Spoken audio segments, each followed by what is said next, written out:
It pains me to say it, guys, but the GT350 is gone. My first dream car. But you know, things change, and we're having a little one soon. I want something for the weekend that I can enjoy with my wife and future child. I don't think you'll be expecting what it is I got.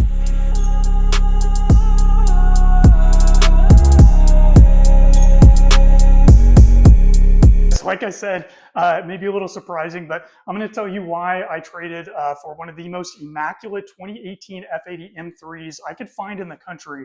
I've always wanted one of these. Let's take a look at it, and I'll talk a little bit more about it. Let's take a closer look at this beautiful BMW M3. So why did I trade a Shelby GT350 for this car, right? It's obviously very different. A BMW, not a muscle car, four doors, you know, everything about it. So the answer is actually pretty simple. Our family is growing, and you know, I wanted a weekend car with a back seat. In addition to that, I've always wanted a F80 M3 since the first time I ever saw one. And I also remember where I was actually, who I was with when I saw it, and I told myself, I'm going to buy one of those cars one day.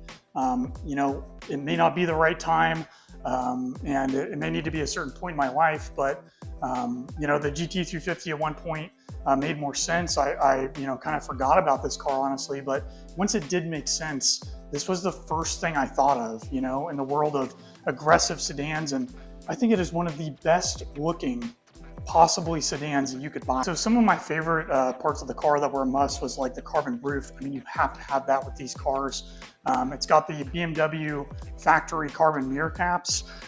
This color, Saphir Orange, Saphir, I could be saying that wrong. It's like a red orange. I wasn't actually originally looking for this color, but I did come to find out it is one of the rare ones, and I do like it quite a bit. I'm not sure what kind of spoiler this is. Probably one of the many that you can find online for these cars, but I do like that carbon fiber spoiler, so I'll probably leave that alone. It does have a Remus axleback exhaust.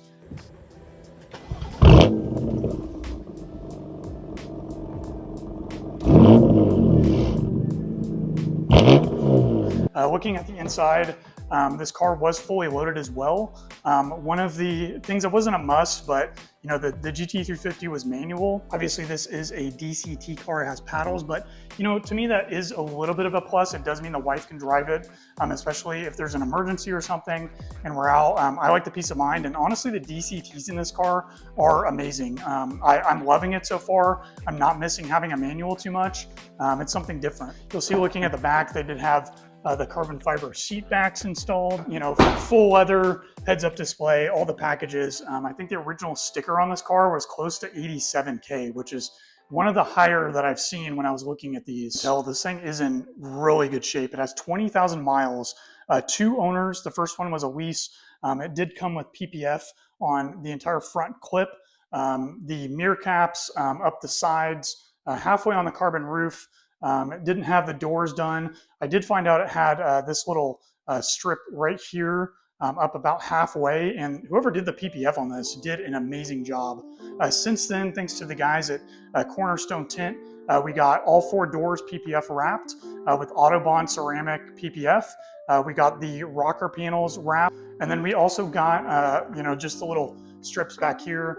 You can probably not see it on the camera there, just kind of covering the back part here. If you guys like F80 M3s, or you just want to see more content about detailing, because my channel isn't only going to be about F80 M3s. I also do a lot of detailing in my spare time. I'll show you some cool tips and tricks and new products that you can use either on your BMW or Shelby or whatever, you know, car you're into that may have brought you to this video. So thanks for watching, guys. I'll see you in the next one.